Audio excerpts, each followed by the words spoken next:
Part of the highly anticipated trial for Caysen Allison, who is charged with the stabbing of Joe Ramirez at Belton High School back in May of 2022. News 10's Isabella Quintanilla was in the courtroom all day today. She joins us now outside the Bell County Justice Center with more from the first day of the trial. Isabella.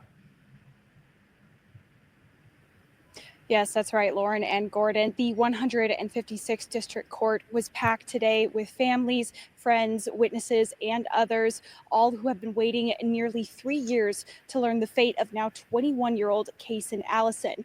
We first heard from the state prosecutors who are charging Caysen Allison with saying he was intentionally cutting and stabbing Joe Ramirez, to which Allison pleaded not guilty. His defense attorneys then gave their opening statement implying it was self-defense. Defense attorney Zachary Boyd told the jury, quote, Caysen was in the fight for his life, where he was jumped by 5 friends, end quote. We heard from 5 state witnesses today, including a 911 record custodian, the Belton ISD Director of Safety and Security, 2 teachers who saw the aftermath of the stabbing, and the school nurse. At the start of the trial, they played 5 911 calls from 2 staff members, 2 students, and a parent. In one of those calls, a girl identified Caysen, claiming she saw him running through the parking lot with a bloody nose. They then played security footage from several cameras showing Joe and 3 others walking into a bathroom, Caysen and another boy walking in shortly after. 5 boys, including Joe, then ran out of the bathroom and split up, with Caysen once again running out shortly after. We also saw footage of Joe running down the main hallway, bleeding onto the floor and then collapsing. Blood immediately began to pool as teachers and staff quickly surrounded him. Many of Joe's family and friends were in tears as they watched this all play out. One witness, the first to get to Joe, said, quote, his breathing was rapid and shallow. It appeared to me as if he had a punctured lung. Another witness, the school nurse, said they gasped when they cut open Joe's shirt, finding a gaping wound across his left chest. She also shared that a student that had been in the bathroom was brought to the nurse's office and was on the phone with his mom saying, quote, Caysen stabbed Joe. Now, at this time, we are still hearing from state witnesses, and the trial will resume tomorrow at 9 a.m., but we will, of course, be keeping you updated throughout this trial. Reporting live in Belton is Isabella Quintanilla, QTX News 10. Peace and blessings, all praises to the Most High. That news video that you just saw is about another high school stabbing incident only 2 hours away from Fresno, in which Karmelo Anthony and Austin Metcalf situations took place. Now, this guy, Caysen Allison, who is now 21, is on trial for the same exact charges of Karmelo Anthony, and he took the life of 18-year-old then Jose Ramirez, and that happened in May of 2022. Why am I bringing this trial up? Because this trial is happening right now. It started Monday, and I just heard about it yesterday. But my question is, where is all of the national outrage that has been shown toward Karmelo Anthony? Where is this national outrage towards Caysen Allison? Once again, Caysen Allison at the time was an 18-year-old high school student. Jose Ramirez, the victim of Caysen Allison, was a 18 or 17-year-old high school student. But yet and still, it's been 3 years, and we don't see anything about this case on the news. Now, I'm going to give you some details about this case, but I'm also going to point out the similarities of this same exact case. How similar this case is with Karmelo Anthony and Austin Metcalf and Caysen Allison and Jose Ramirez. But why is there not the same vitriol, the same compassion towards Jose Ramirez as it is towards Austin Metcalf, and the same hatred toward Karmelo Anthony? Why is this same hatred not being spewed about Caysen Allison? This will amaze you. Could it be that the victim in Karmelo's case was a white kid and the quote unquote suspect was black, and the victim in Caysen Allison's case was a Hispanic kid and the suspect was white. Now, I'm going to play another video concerning the second day of the trial, but just let me tell you what happened. Now, these guys went to Belton High School, and this was an ongoing beef between the two. On the day 3 of the trial, Jose Ramirez, the deceased brothers, got on the stand and told them this incident all started at the prom. The brother said, I was with my date. Caysen Allison came up being disrespectful to my date, being aggressive, talking reckless. Does that sound familiar? And the brother said Jose stepped in, and the two got into an altercation. And we don't know if that altercation was physical or it was verbal. Nevertheless, the brother said he and Jose was added to a Snapchat group by Caysen Allison. And Caysen Allison was like, we should take this fight elsewhere, to like Temple Park or something like that. And so there was an ongoing beef, right? And so the morning, I think it was May the 18th, the morning that this thing happened, once again, they had been trying to plan this fight, premeditation, mind you. They had been trying to plan this fight. So the morning of the incident that happened in the boys' bathroom, the brother said the two had got into an altercation in the parking lot at school. It was testing day, right? So that evidently went how it went. So then they planned another. They was trying to plan another fight scene, right? And it was said it was a bathroom that everybody hung out in the morning. I don't know what they was doing in there, but you know how high school students are. So this particular morning, as you heard the news clip say, Ramirez and 4 other boys walked into the bathroom. Caysen Allison and another guy walked in after them, but his lawyer is claiming self-defense. The person said that he doesn't want to fight. If you don't want to fight, you're not going into a bathroom with 5 other people. Nevertheless, the brother testified and other people testified in the bathroom. They started arguing, and Jose was like, if we're going to fight, we might as well fight now. And they said Jose took one swing at him. Wow. As soon as he swung, just like Karmelo, Caysen Allison pulled out a pocket knife and went to jigging him. He went to jigging him. And the brother said he turned around. Only thing he saw was his brother bleeding. And so, as the news article said, the news clip said, the 5 boys ran out. And Caysen Allison ran out behind him. Right? So they ran out first. Who's the aggressor? Caysen Allison. They ran out first. Ramirez unfortunately collapsed in the hall. They tried to get him medical attention. He succumbed to his injuries later. What did Caysen Allison do? Caysen Allison fled the school. He didn't stay like Karmelo did. He didn't ask, was he all right? He literally fled the school. They had to lock the whole school on lockdown.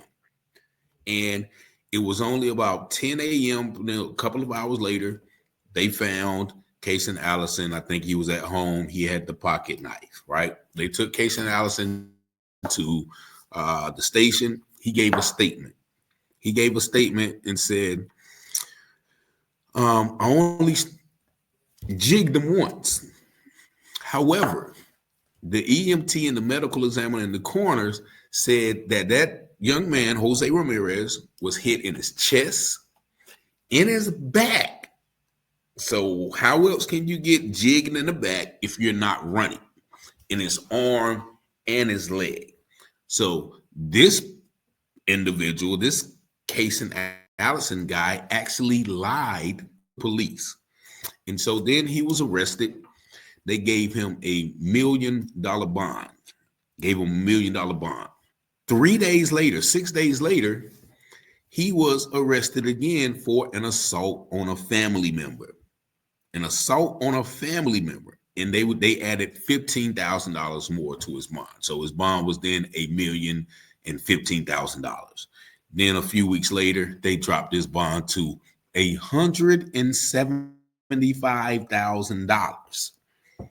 Now, we just seen the outrage where just 2 hours away, Karmelo's bond was dropped to $250,000, and the world had a hissy fit, or people who felt like he shouldn't be out had a hissy fit. Where is all the outrage, or where was all the outrage? Where was all the national news coverage about this particular incident? And mind you, this happened on school campus. Karmelo's incident happened at a community event, at a track meet. This happened in school, in the throes of school, in the bathroom. Nobody said, why does he have a knife?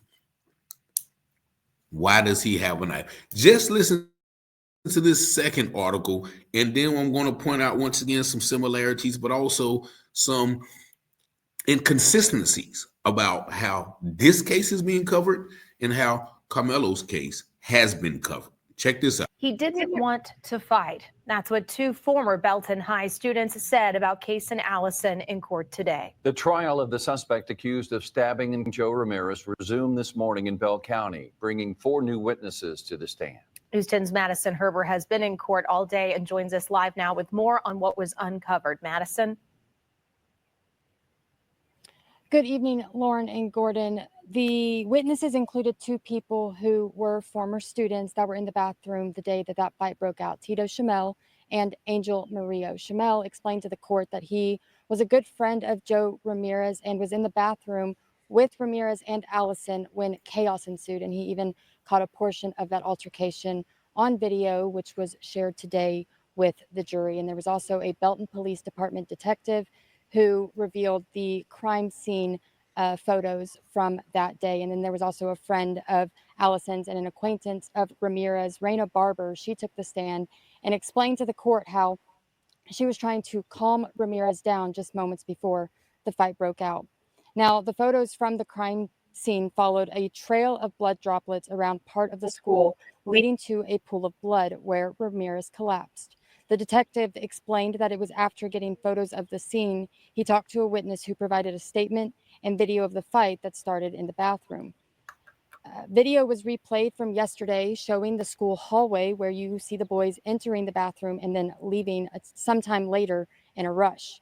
And then the short video caught on Shamel's phone of what happened on the other side of the door was played. Shamel explaining that what he caught on video shows Ramirez taking the first swing at Allison, and then you see Allison pull out the knife before a loud scream is heard and the video cuts off. Barber said Allison didn't want to fight and just wanted to make it to graduation. And Shamel said in the moment, it didn't look like Allison wanted to fight. Barber also said that Ramirez and his friends were known to fight, and Shamel saying Ramirez liked having his fights recorded, and that this fight was planned, but no one expected it to happen on school grounds. Barber said it wasn't normal for Allison to have a knife on him, but she knew he had one because Allison told her he got one for protection. An altercation was described by former students that an argument broke out at a prom after party, and it was likely that Ramirez and Allison verbally fought over a girl. Shamel told the court that Ramirez looked surprised to see Allison in the bathroom that day, and you could feel the tension between the two. Barber is seen talking to Ramirez on the hallway security footage, visibly upset. She started to cry as she explained to the court that she was trying to tell Ramirez that the fight isn't worth it because they are about to graduate. Court wrapped for the day just 20 minutes after a 5th witness was brought in, Josh Grimes, another good friend of Ramirez, who was also in the bathroom when the fight started. So they will be back here tomorrow morning at 9, where the defense will continue to question Grimes. Reporting live in Belton, Madison Herber, KWTX News 10. That friend said he didn't want to fight. He didn't want to fight, but yet and still, he walked in the bathroom with a knife that he had already told people that he had for protection. That doesn't sound like somebody who doesn't want to fight. That sounds like somebody who knows what he is going to do. And the fact that one of the friends said that only thing he saw was Ramirez take the first swing. And then Allison pulled out the knife, which contradicts the lawyer's self-defense claim that he was being jumped by 5 people and he was fighting for his life. the contradiction. You remember Karmelo Anthony was just sitting under a tent. He was approached. He didn't follow the twins. He didn't already have a beef with the twins. He didn't already invite them to a fight. But why is he being painted the way he is, and this guy is not being painted? Remember, the girl said the Ramirez brothers were known to be bullies.